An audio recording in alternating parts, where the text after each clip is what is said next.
Hello everyone, आज है शनिवार 27 अगस्त 2022 और इस वीडियो में बात करेंगे अमेरिकी बाज़ार में हुई भारी गिरावट के बारे में। अमेरिकी बाज़ार में 1000 पॉइंट का गिरावट देखने को मिला फ्राइडे के दिन यानी 26 अगस्त को।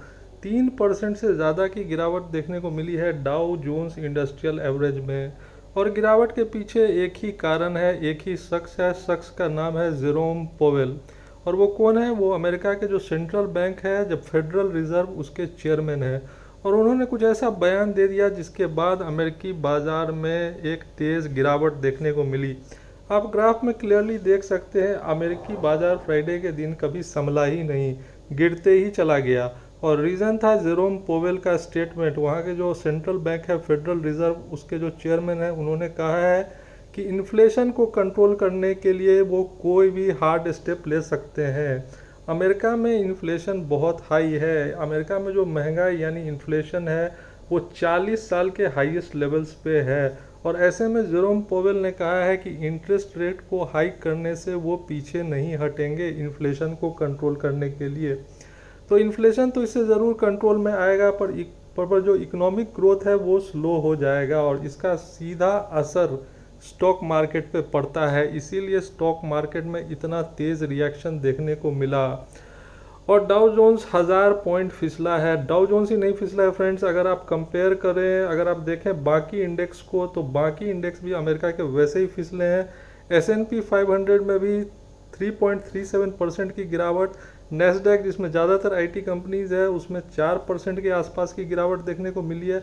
तो इंडियन आईटी कंपनीज की हालत तो पहले से ही पतली है। और जिस तरह से अमेरिका में इंटरेस्ट रेट हाइक की बात चल रही है जिससे एक रिसेशन आ सकता है, उसमें आईटी कंपनीज में और पेन देखने को मिल सकता है। भारत की जो आईटी कंपनीज है अंडर परफॉर्म तो कर ही रही हैं पिछले कुछ महीनों से। और जिस तरह से अमेरिका का बाजार लुढ़क रहा है, मुझे लगता है इससे इंडियन शेयर मार्केट पे भी अच्छा रिएक्शन तो नहीं देखने को मिलेगा। डाउ जोन्स ने तो सारे रिकॉर्ड तोड़ दिए गिरने के। और जैसा कि मैंने बताया, एक ही शख्स है जेरोम पोवेल, जो अमेरिका की सेंट्रल बैंक है उसके वो चेयरमैन है। और उन्होंने ऐसा स्टेटमेंट दिया जिसके बाद से अमेरिका का बाजार कभी संभला ही नहीं। और ये ज़रूरी भी है क्योंकि अमेरिका में जो इन्फ्लेशन है और महंगाई है वो 40 साल के हाईएस्ट लेवल पे है। तो उसको कंट्रोल करने के लिए सेंट्रल बैंक स्टेप्स ले रही है, इंटरेस्ट रेट को हाइक कर रही है। खबर को डिटेल में जानेंगे और उसके लिए चलते हैं न्यूज़ पे। तो stock market in the US ended the week sharply down following tough comment by the head of the country central bank the Federal Reserve. वही बात जो मैंने आपको बताया कि जेरोम पोवेल का स्टेटमेंट है कि इंटरेस्ट रेट को हाइक करने के लिए वो कोई भी स्टेप ले सकते हैं। और उन्होंने क्या कहा वो मैं आपको बताता हूँ। Said that the bank must continue to raise interest rate to stop inflation. तो उनका कहना है कि जो सेंट्रल बैंक है वो ज़रूर उसको इंटरेस्ट रेट को हाइक करना चाहिए इन्फ्लेशन यानी महंगाई को कंट्रोल करने के लिए। और अगर इसके डिटेल में जाएंगे तो अमेरिका में जो महंगाई है, जैसा कि मैंने बताया, यहाँ पे भी लिखा हुआ है 4 डिकेड के हाई पे है। Federal Reserve would probably impose further interest rate hike in coming months and could keep them high for some time। तो उन्होंने साफ कहा है कि इंटरेस्ट रेट हाइक करने से वो चूकेंगे नहीं, क्योंकि महंगाई यानी इन्फ्लेशन को कंट्रोल करना उनका प्राइमरी मकसद है।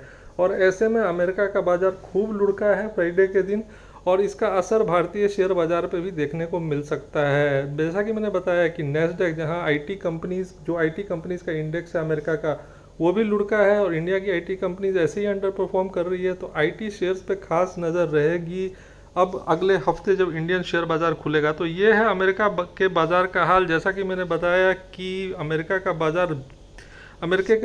के बाज़ार ने तेज़ गिरावट दिखाई है। ये ग्राफ देख के पता चल जाता है कि ये लुढ़कना शुरू हुआ तो कभी बंद ही नहीं हुआ, पूरे दिन भर लुढ़कते रहा। वैसे इंडिया के हिसाब से तो शाम में खुलती है बाज़ार, पर अमेरिका का बाजार गिरता ही चला गया पूरे दिन भर। तो ये है हाल यूएस के मार्केट का, और ऐसे में थोड़ा संभल के ट्रेड करना ज़रूरी है। Thanks for